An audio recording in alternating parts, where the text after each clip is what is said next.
When the epidemic began at the beginning of last year, there was a lot of offers of solidarity and talk of solidarity, and people said beautiful things in beautiful press statements about a people's vaccine.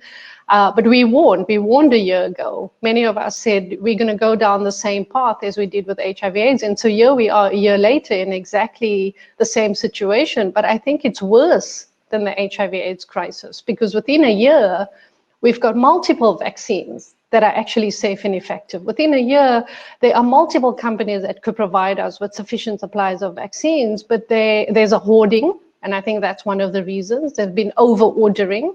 There's been too much reliance on mechanisms such as COVAX, which was meant to address the equity and distribution for the global south. And mainly, the knowledge exists. You know, with HIV/AIDS, it took a while, but within a year, the knowledge exists to get us, you know, mostly out of this pandemic, but there's a refusal to share the knowledge.